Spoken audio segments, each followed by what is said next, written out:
اللہ تعالیٰ کی ذات بابرکات ہمارا یہ مل بیٹھنا اپنی بارگاہ میں قبول و منظور فرمائے۔ ماہ رجب شریف کی آج 22 تاریخ ہے۔ ہمارے اہل سنت و جماعت کے کئی احباب آج کی تاریخ میں ختم جعفریہ اور ختم معاویہ کا اہتمام کرتے ہیں، چونکہ آج جناب حضرت سیدنا امیر معاویہ رضی اللہ تعالیٰ عنہ کا یوم وفات ہے۔ تو پچھلے چند دنوں میں قرآن پاک اور حدیث پاک اور معتبر کتب کی روشنی میں نے آپ کو جناب امیر معاویہ رضی اللہ تعالیٰ عنہ کی سیرت کے چند پہلو پیش کیے تھے۔ تو ان تمام نشستوں کا چند لفظوں میں خلاصہ جناب امیر معاویہ کو جو اللہ پاک نے مقامات عطا فرمائے تھے، ان میں سے سب سے پہلے مقام آپ کو یہ ملا کہ آپ کو نبی پاک علیہ الصلوۃ والسلام کا صحابی ہونے کا شرف حاصل ہوا ہے۔ صحابی وہ مقام ہے کہ جو تابعین سے لے کر قیامت تک آنے والے جتنے بھی خدا کے پیارے ہیں ان سب سے افضل ہیں، یعنی صحابی اللہ تعالیٰ کے تمام پیاروں سے افضل ہیں۔ دوسرا مقام آپ کا یہ ہے کہ آپ کے والد گرامی حضرت ابو سفیان رضی اللہ تعالیٰ عنہ بھی حضور کے صحابی ہیں، اور آپ کی والدہ محترمہ حضرت ہند وہ بھی نبی پاک علیہ السلام کی صحابیاں ہیں، اور آپ کے بھائی بھی حضور کے صحابی ہیں، آپ کی بہنیں بھی حضور کے صحابیہ ہیں۔ سوائے یزید بن معاویہ کے آپ کا سارا خاندان نبی پاک علیہ السلام کے صحابی ہونے کا شرف حاصل کر چکا ہے۔ تیسرا مقام آپ کا یہ ہے کہ نبی کریم علیہ الصلوۃ والسلام کے ساتھ حضرت عبد مناف تک آپ کا شجرہ نسب جو ہے وہ جا کے مل جاتا ہے۔ محمد بن عبداللہ بن عبد المطلب بن ہاشم بن عبد مناف، یہ نبی پاک علیہ الصلوۃ والسلام کے آباء و اجداد میں سے ایک آپ کا جد امجد ہے، اور جد امجد آپ کے حضرت عبد مناف تک حضرت امیر معاویہ کا شجرہ نسب بھی جاتا ہے، اور آپ کی والدہ محترمہ کا اور آپ کے والد محترم کا شجرہ بھی جاتا ہے۔ اسی طرح چوتھا مقام آپ کا یہ ہے کہ آپ کو نبی پاک علیہ السلام کا ہم زلف ہونے کا شرف حاصل ہوا ہے۔ ہم زلف کس کو کہتے ہیں؟ جس کو پنجابی میں سانڈو کہتے ہیں، سانڈو، کیونکہ حضرت امیر معاویہ رضی اللہ تعالیٰ عنہ کی ازواج میں سے ایک آپ کی زوجہ مطہرہ کا نام تھا حضرت قریبۃ الصغریٰ، جو کہ بہن تھی ام المومنین زوجہ رسول حضرت ام سلمہ رضی اللہ تعالیٰ عنہا کی۔ یہ دونوں آپس میں بہنیں تھیں، تو حضور علیہ الصلوۃ والسلام کے پھر آپ ہم زلف بنے۔ پانچواں مقام آپ کا یہ ہے کہ نبی پاک علیہ الصلوۃ والسلام کا برادر نسبتی ہونے کا اللہ پاک نے آپ کو شرف عطا فرمایا ہے، چونکہ آپ کی سگی ہمشیرہ حضرت ام حبیبہ رضی اللہ تعالی عنہا زوجہ رسول ہیں، ام المومنین ہیں، قیامت تک آنے والے مسلمانوں کی ماں ہے، تو اس لیے حضور علیہ الصلوۃ والسلام کی آپ سالے بھی لگتے ہیں رشتے میں۔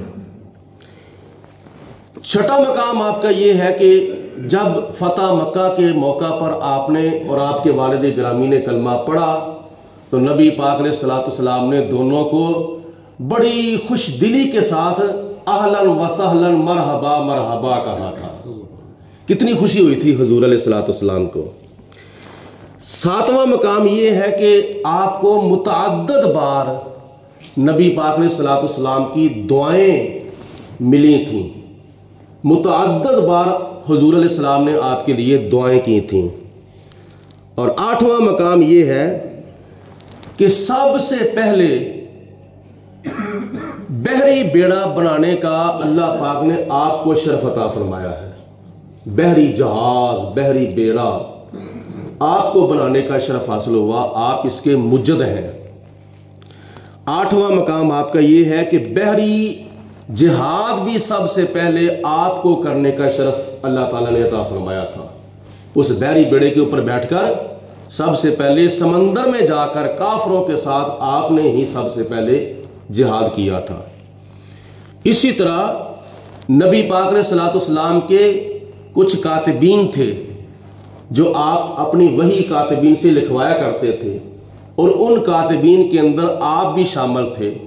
یعنی فتح مکہ کے موقع پر کلمہ پڑھنے سے لے کر حضور علیہ الصلوۃ والسلام کے وصال تک جتنا بھی قرآن پاک نازل ہوا تھا، اس قرآن پاک جو دوسرے کاتبین لکھتے تھے ان میں سے آپ کا بھی ایک نمبر ہے، آپ بھی وحی لکھنے والوں کے اندر شامل تھے، یعنی آپ کاتب وحی بھی تھے۔ 11واں مقام یہ ہے کہ رضی اللہ عنہم ورضوا عنہ، وہ تمام صحابہ نبی پاک علیہ الصلوۃ والسلام کے جن کے بارے میں اللہ پاک نے فرمایا رضی اللہ عنہم ورضوا عنہ، اللہ ان پر راضی ہو چکا ہے، یہ اللہ پر راضی ہو چکے ہیں۔ یہ بھی کتنا مقام ہے۔ ہمارا تمہارا مقصد کیا ہے؟ نمازی نماز پڑھتا ہے اللہ کو راضی کرنے کے لیے، روزے دار روزہ رکھتا ہے اللہ کو راضی کرنے کے لیے، سخی سخاوت کرتا ہے اللہ کو راضی کرنے۔ ہر نیکوکار نیکی جب کرتا ہے تو اس کی نیت یہ ہوتی ہے کہ ہمارا اللہ راضی ہو جائے۔ تو نبی پاک علیہ الصلوۃ والسلام کے یہ صحابی ہیں جن کو اللہ پاک نے یہ تاج بھی عطا فرمایا، اللہ ان پر راضی ہو گیا، یہ اللہ پر راضی ہو گئے۔ 12واں مقام آپ کا یہ ہے والذین معہ، کہ آپ مصداق ہیں، یعنی نبی پاک علیہ الصلوۃ والسلام کا کلمہ پڑھنے سے لے کر زیادہ تر وقت آپ نے اپنی زندگی کا حضور علیہ الصلوۃ والسلام کی قربت میں گزارا، نبی پاک علیہ السلام کی رفاقت اور معیت میں گزارا۔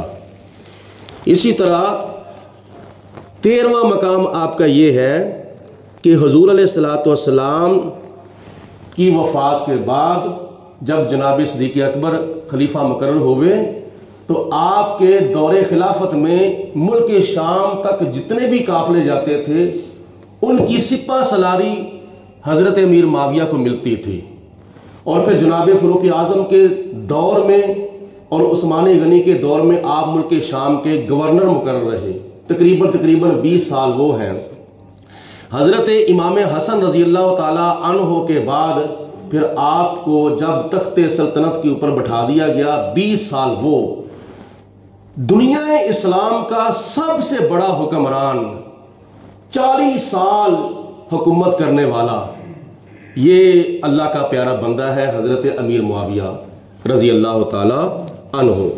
اور آخری مقام اپنے علم کے مطابق میں عرض کرتا ہوں، اللہ پاک نے قرآن پاک میں وعدہ فرمایا ہے وَكُلًّا وَعَدَ اللَّهُ الْحُسْنَى، اللہ پاک فرماتا ہے کہ میں نے اپنے پیارے محبوب کے تمام صحابہ کو جنت میں داخل کرنے کا وعدہ فرما دیا ہے۔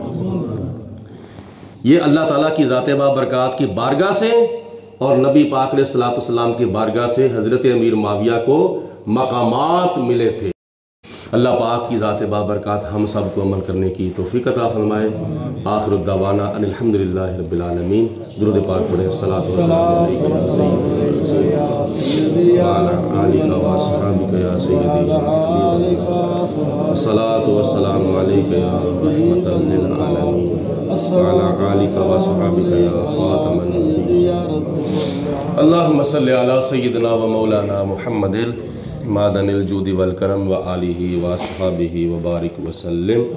اللہم ربنا انزل علینا مائدۃ من السماء تکون لنا عید الاولنا و آخرنا و آیتا منکا ورزقنا و انتا خیر الرازقین۔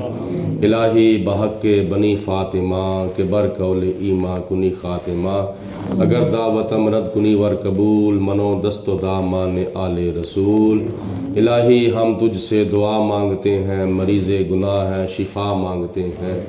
یا رب العالمین اپنا فضل و کرم رحمت برکتیں ہم سب کے شامل حال فرما۔ یا اللہ ہمارے صغیرہ و کبیرہ گناہ معاف فرما۔ یا اللہ سب کے کاروبار میں، مال جان میں برکتیں، رزق حلال میں وسعتیں عطا فرما۔